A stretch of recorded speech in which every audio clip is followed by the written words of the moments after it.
Olá, assinantes do Diário dos Campos. Estou aqui com o reitor da Universidade Estadual de Ponta Grossa, Miguel Sanches Neto, e vamos para uma questão que o governo federal deu uma portaria para antecipar a formatura dos estudantes de medicina, no caso que estão no último ano, lógico, para tentar combater, uma força-tarefa para combater a pandemia do coronavírus. Como é que fica essa questão, reitor? Boa tarde, Fabrício. Boa tarde a vocês que nos acompanham aqui no portal. É uma questão muito importante. A maneira da Itália, que antecipou a formatura dos alunos de medicina que estão no último semestre, o governo federal, através do Ministério da Educação, também fez um documento, fez uma portaria que autoriza que os cursos de medicina antecipem a formatura de alunos no último semestre que estejam fazendo o seu internato.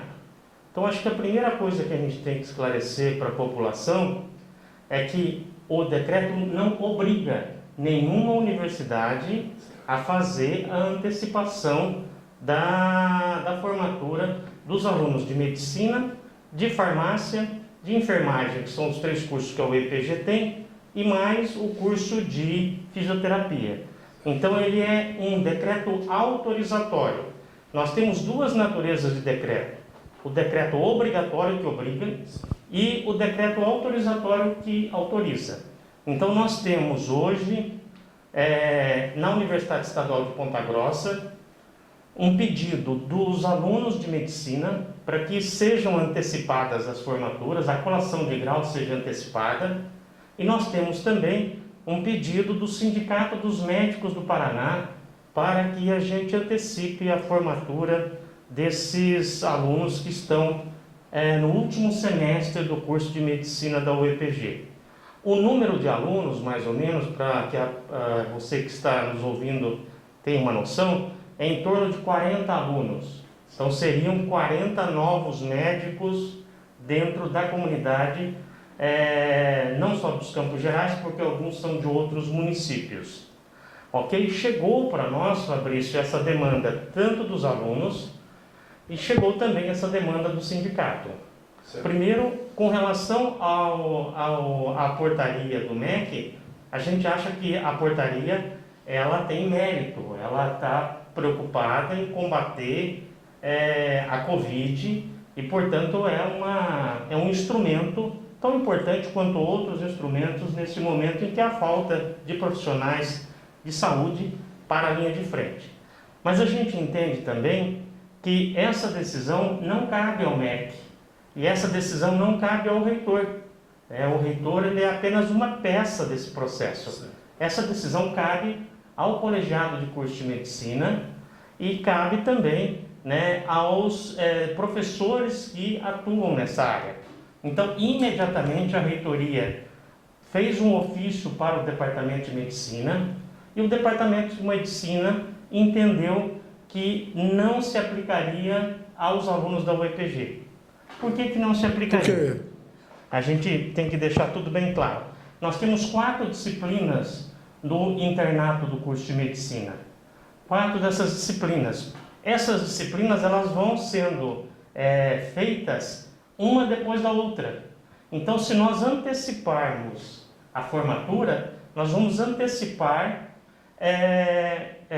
a formatura de uma pessoa, por exemplo, que talvez não tenha feito a especialidade de obstetrícia ou de cirurgia. Isso ficaria faltando Ficaria faltando, porque ele não cumpriu 75% da disciplina de obstetrícia. Inclusive, desculpa, a gente também conversou com alguns alunos, a preocupação deles era exatamente isso. A questão das horas, para contribuir na grade e exatamente o que o senhor está falando. Então, Fabrício, olha, só para que as pessoas nos entendam. Vamos supor que a pessoa que está fazendo o internato nessas 4 disciplinas, se ela tivesse cumprido 75% de uma disciplina, 75% da outra, 75% da terceira e 75% da 4ª disciplina, é claro que com uma formação menos completa, ela teria capacidade de atuar nessas disciplinas.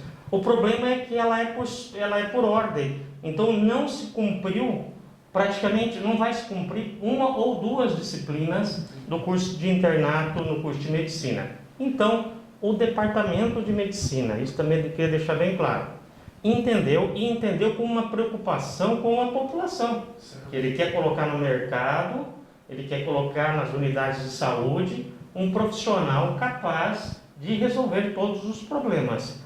Então, o departamento resolveu que não seria possível fazer essa antecipação da colação de grau, por conta dessa situação que eu expliquei aqui.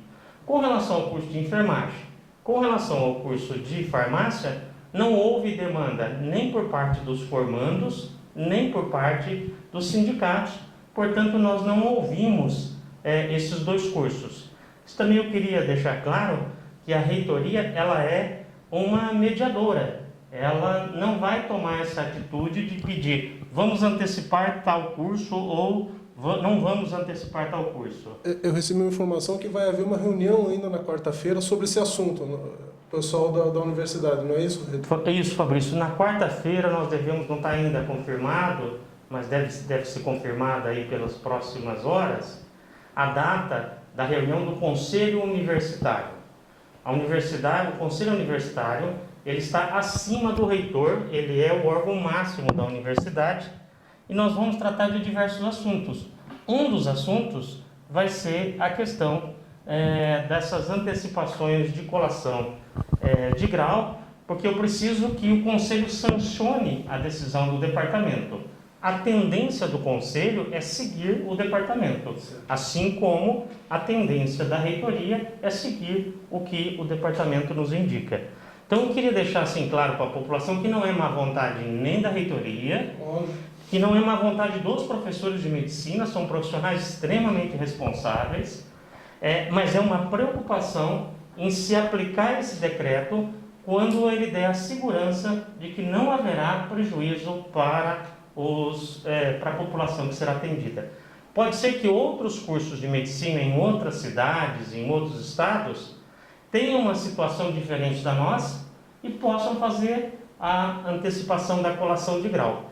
Mas, no nosso caso, o nosso departamento de medicina entendeu que seria de alto risco a gente fazer essa colação antecipada.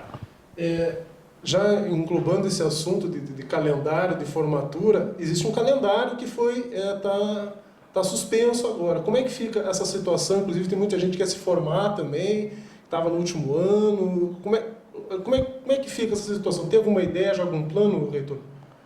Então, a questão da suspensão dos calendários da universidade, que são dois calendários, é um calendário geral e o calendário de medicina, que ele é à parte. A suspensão desses calendários foi votada pelo Conselho Universitário do dia 17 de março. Naquele momento, no começo da pandemia, o Conselho se reuniu e achou prudente que a gente suspendesse todas as atividades. Muito importante dizer para quem está nos ouvindo que a Universidade Estadual de Ponta Grossa ela tem um compromisso. Esse compromisso dela é didático, um compromisso didático. Então nós suspendemos as aulas, suspendemos o calendário, porque os nossos técnicos acharam que o isolamento naquele momento era a melhor atitude que a universidade e que a comunidade devia tomar. Agora vamos voltar a discutir esse calendário. No atual estágio, nós não teríamos prejuízo nenhum, porque o calendário letivo ele tem uma folga, ele tem, digamos, uma gordura que a gente está usando nessas 2 semanas. Até agora não há nenhum risco de comprometer o ano letivo de 2020. Eu queria também lembrar, Fabrício, de outros momentos da história da universidade ou das universidades públicas brasileiras em que nós tivemos greves de 2 meses, 3 meses de greve. E o calendário foi cumprido. Então, o compromisso que a reitoria está assumindo é que as formaturas aconteçam no semestre previsto. Isso não quer dizer no dia que estava previsto, nem no mês que estava previsto, mas que a gente consiga fazer todas as formaturas no semestre previsto inicialmente para que elas acontecessem. Perfeito. Reitor, também, a universidade também está contribuindo, né, em outras atividades, como fornecendo máscaras. Como é que está essa situação, Reitor? Nesses momentos de crise, nos momentos em que há uma demanda muito grande de trabalho voluntariado, a Universidade Estadual de Ponta Grossa tem desenvolvido inúmeras atividades. Além do serviço tradicional do nosso HU, que é atender a população, então o HU está com 100% da sua capacidade de atendimento, nós ampliamos o número de leitos, nós temos 25 leitos só para a Covid-19, ampliamos o número de UTIs, temos 10 UTIs novas só para a Covid-19, fizemos na entrada do nosso HU uma barraca para fazer a triagem dos pacientes, evitando que os pacientes eventualmente contaminados adentrem o hospital e contaminem outras pessoas. Então, assim, toda essa parte do HU, ela está ocorrendo a contento, com muita competência técnica, administrado pela nossa equipe, pela professora Luciane Cabral, que é a nossa diretora-geral, e sob a supervisão do professor Everson Krum. Além dessas atividades, inúmeros grupos estão fazendo trabalhos voluntários. Um dos trabalhos voluntários são aquelas máscaras faciais. Nós estamos fabricando aquelas máscaras de acrílico que é para o profissional da saúde, mas é também para a polícia, é para o corpo de bombeiro, quando ele vai atender alguém, ele utilizar aquilo para não ter nenhuma possibilidade de contaminação. Essas máscaras, elas desapareceram do mercado, então nós criamos uma tecnologia nossa, desenvolvemos uma adaptação de uma tecnologia da UEPG, compartilhamos para o estado inteiro e nós estamos produzindo máscaras. A produção dessa semana vai ser de 800 máscaras, que a gente não estamos vendendo. É gratuito. É só para entidades públicas, para proteger aquela pessoa que vai ser obrigada a trabalhar no isolamento. Vamos pensar o corpo de bombeiro, vamos pensar, por exemplo, na polícia, que tem que fazer as suas rondas. Ela não tinha disponível no mercado esses equipamentos e nós estamos produzindo. Estamos produzindo também uma versão, não é essa aqui, uma versão dessa máscara que é a M95, que foi desenvolvida pelo nosso pessoal e que estamos fazendo isso para os profissionais da saúde. A diferença dela é o respirador? A diferença dela é o formato, que ele é um formato de bico de papagaio, então ele tem uma vedação maior. Esse aqui tem um respirador, o nosso é um material que ele próprio já produz o efeito do respirador. Essas máscaras desapareceram do mercado e nós estamos produzindo para distribuir nas unidades de saúde. Estamos fazendo álcool gel, álcool glicerinado. Queria dar um exemplo de uma ação da universidade. Nós produzimos álcool glicerinado para os profissionais que fazem a coleta de lixo. Porque não podemos parar com a coleta de lixo, que causaria um caos na cidade. Então produzimos esse álcool para que esses profissionais pudessem se proteger durante o seu trabalho. Além dessas ações, a universidade tem trabalhado de diversas maneiras. Por exemplo, nós vamos começar a fazer uma campanha de cesta básica agora para aquelas populações que estavam cadastradas de risco econômico. Essa população que estava cadastrada nos nossos projetos de extensão, nós vamos distribuir cestas básicas através de doação. Nós temos trabalhado também no sentido de orientação, produzindo vídeos, produzindo material. Nós estamos com um projeto junto com a Secretaria, com a Superintendência de Tecnologia de Ensino Superior e a Fundação Araucária, de R$2 milhões. Nós estamos pagando bolsa para profissionais da saúde para eles irem nas unidades de saúde, num call center que está esclarecendo sobre a Covid, está esclarecendo toda a população, um call center que vai das 8 às 22 horas, e a UEPG é responsável por 4 grandes polos, é o maior número de pessoas envolvidas no Paraná. O polo de Ponta Grossa e toda a região dos Campos Gerais, o polo de Telêmaco Borba, que é um polo importante, Curitiba e região metropolitana, Paranaguá e litoral. Então, esses 4 polos estão sob a responsabilidade da UEPG e nós estamos fazendo trabalho tanto de informação quanto de cuidados com a população. Então lá nós temos alunos de enfermagem, alunos de medicina, profissionais de enfermagem, profissionais de medicina, de serviço social, de odontologia, de farmácia, enfim, um grupo muito atuante, muito atualizado, que está trabalhando para não apenas levar a informação para a população, mas principalmente para dar esse cuidado para a população. Só para vocês terem uma noção, para quem nos ouve aqui, se hoje você for de madrugada, ou se amanhã de madrugada você for ao SEASA em Curitiba, é a equipe da UEPG que está lá, atendendo as pessoas que estão chegando para vender e comercializar o seu produto e abastecer a população do Paraná. Ok, reitor, tem algo mais que o senhor queira esclarecer, uma mensagem para a população, enfim, alguma coisa? Eu queria contar uma história, Fabrício. Eu, além de reitor, sou escritor. Uma história rápida. Quando você entra num avião, eu não entendo nada de avião. Não entendo, não sei como funciona, não sei qual é a lógica do avião. Quando eu entro num avião, eu tenho uma crença. Eu acredito na ciência. Eu acredito que eu vou entrar naquele avião, aquele avião vai funcionar, ele vai se levantar, não haverá risco e ele vai me levar até o ponto onde eu quero chegar.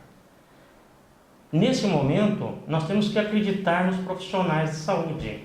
Saúde não é futebol, em que todo mundo é técnico e sabe o que vai e deve acontecer nos times de futebol. Seja político, seja um profissional qualquer, seja um professor de uma outra área, nós temos que acreditar nos nossos profissionais da saúde. Nós não devemos querer nós legislar aquilo que é de responsabilidade dos nossos profissionais da saúde. Então eu queria terminar essa minha fala dizendo: a UEPG coloca a ciência acima de tudo. A UEPG coloca os profissionais da saúde e suas opiniões e suas avaliações acima de tudo, acima de qualquer outra opinião de natureza econômica ou de natureza religiosa ou de natureza cultural. Acima de tudo, a ciência. Ok. Muito obrigado, reitor, pela entrevista e vamos ver se a gente se afasta dessa epidemia o quanto mais rápido possível. Vamos tentar.